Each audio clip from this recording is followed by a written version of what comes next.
impeachments against Vice President Duterte. The first 3 were filed before the House by private individuals and different groups on December 2, 4, and 19 in 2024.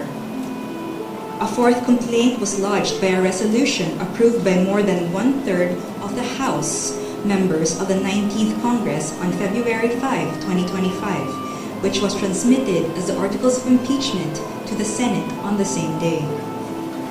This was followed by 2 petitions filed before the Supreme Court challenging its constitutionality.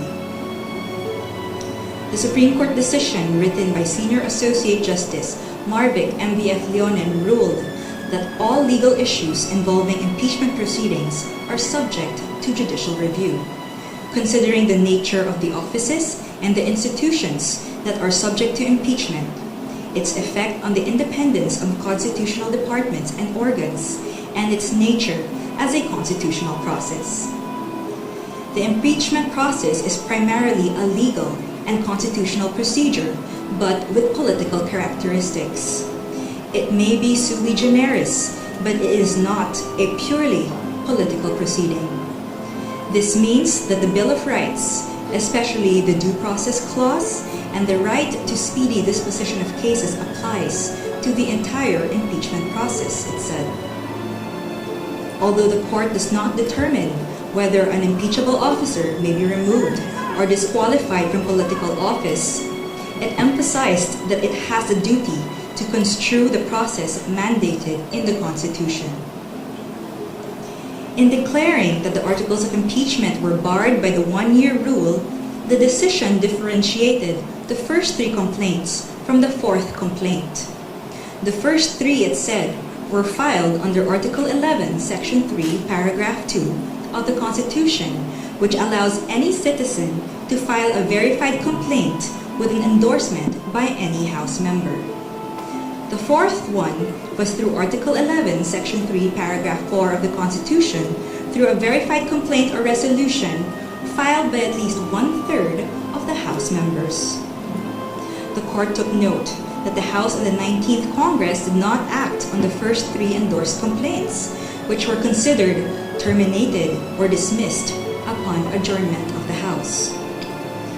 The 3 impeachment complaints were archived and therefore deemed terminated or dismissed on February 5, 2025. Therefore, no new impeachment complaint, if any, may be commenced earlier than February 6, 2026, the Supreme Court held.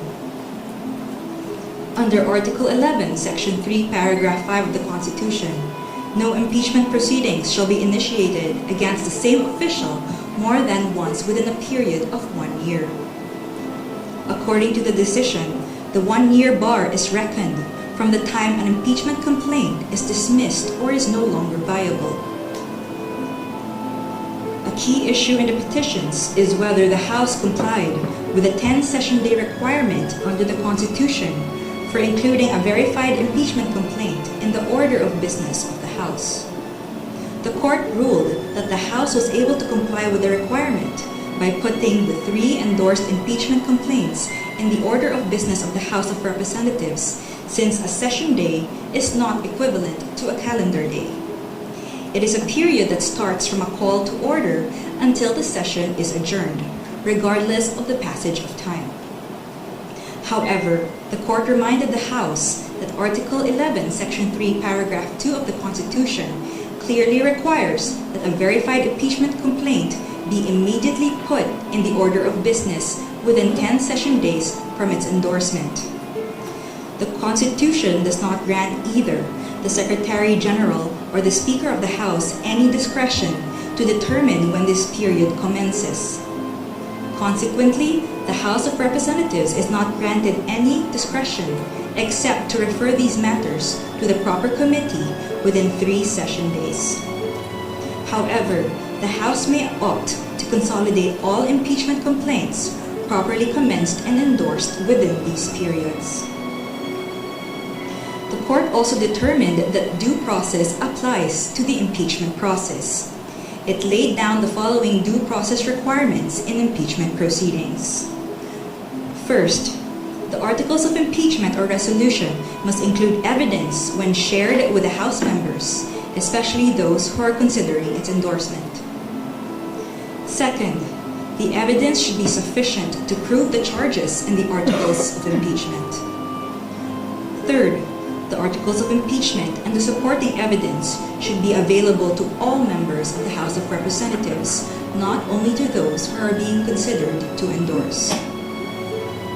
Fourth, the respondent in the impeachment complaint should have been given a chance to be heard on the Articles of Impeachment and the supporting evidence to prove the charges prior to its transmittal to the Senate, despite the number of endorsements from House members.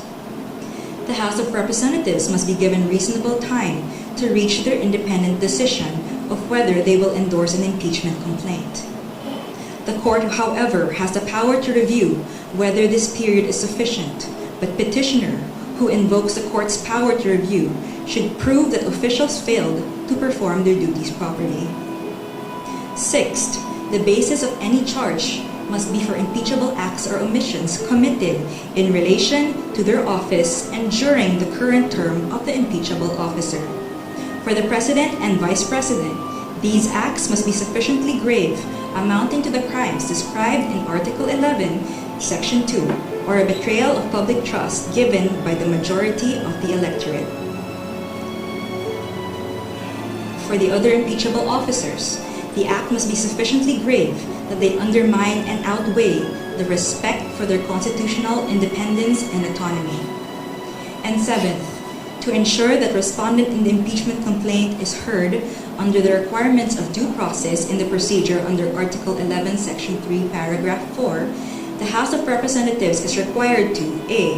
Provide a copy of the Articles of Impeachment and its accompanying evidence to the respondent to give him or her an opportunity to respond within a reasonable period to be determined by the House rules. The Constitution only requires an opportunity to be heard. It is up to the respondent to waive this fundamental right and opt to present his or her evidence at the Senate trial. And B. Make the Articles of Impeachment with its accompanying evidence and the comment of the respondent available to all members of the House of Representatives. It is the House, not 1/3 of the House, that has the sole prerogative to initiate impeachment complaints. Thus, there must be some modicum of deliberations so that each member representing their constituents can be heard and thus convince others of their position. The transmittal will only take place upon the qualified vote of 1/3 of the House. We quote from the final note of the unanimous decision. It is not our duty to favor any political result.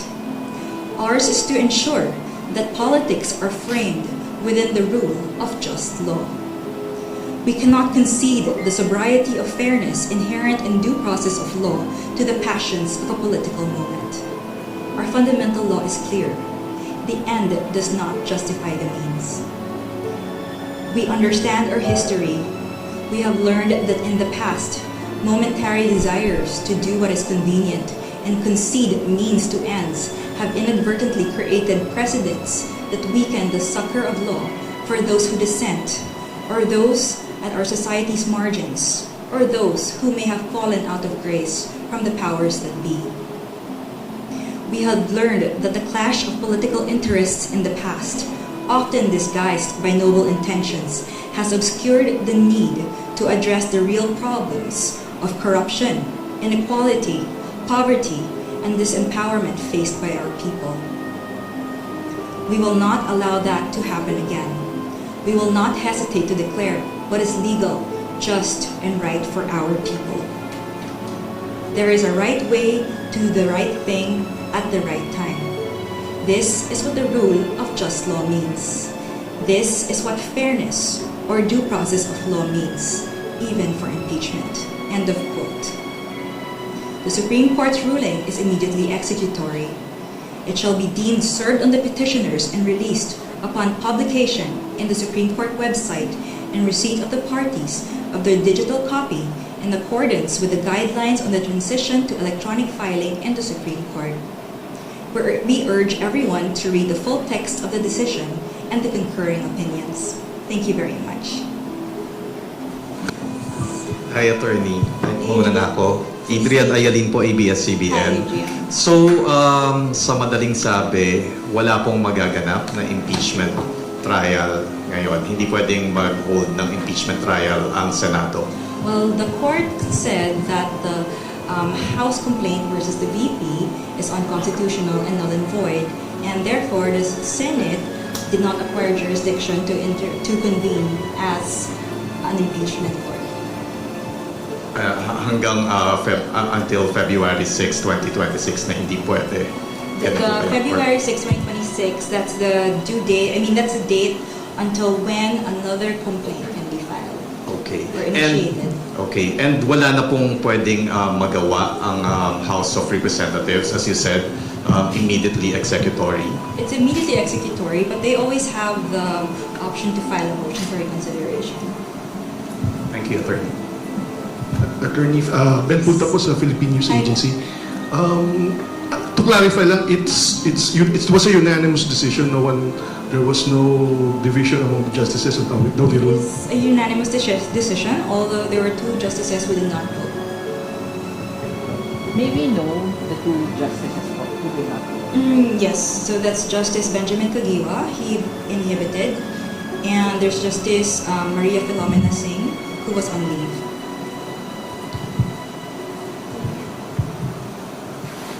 Hi ma'am, Salima Refrano of GMA.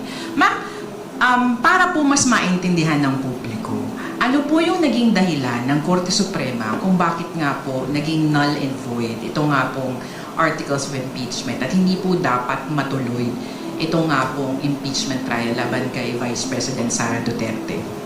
Well, number 1, it said that the Articles of Impeachment, which was the 4th complaint, violated the 1-year period ban, because there were 3 complaints that came ahead of it. And although Congress was able to include it in the order of business, it did not refer it to the proper committee within the 3 days because they had to adjourn. So the Supreme Court said that they archived it, and as a result, it was terminated, therefore deemed it dismissed. So the 1-year ban will start or count from the time it was dismissed. So the 4th complaint could not have validly been transmitted to the Senate.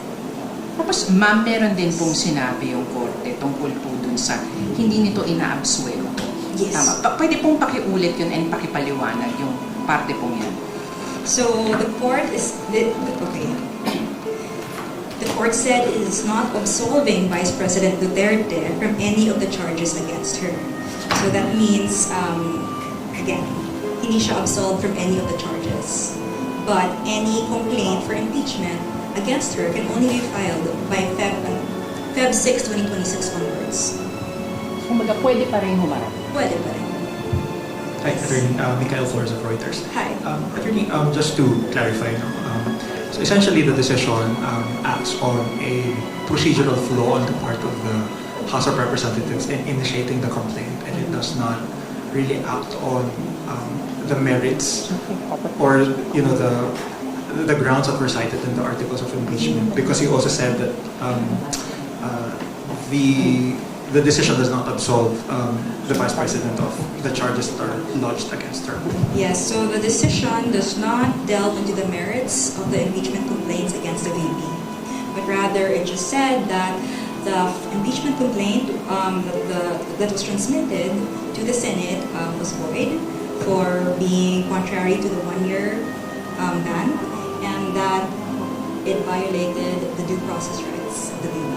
And in terms of way forward, when, for example, the House of Representatives invoke their independence as a co-equal and independent branch of government, how is the court planning to weigh on a possible, constitutional crisis should they defy this order of the court and invoke their independence as a co-equal branch of government? Well, right now we cannot answer a hypothetical question such as that, but I am confident that the House and the Senate will respect the decision of the Supreme Court. Thank you.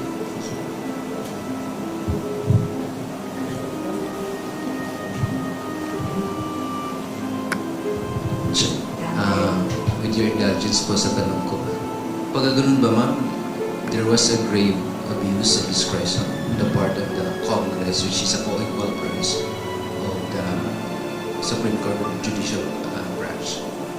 Yes, so under the 1987 Constitution, the Supreme Court was granted the authority to determine whether there is grave abuse of discretion in any part of the government, including co-equal branches.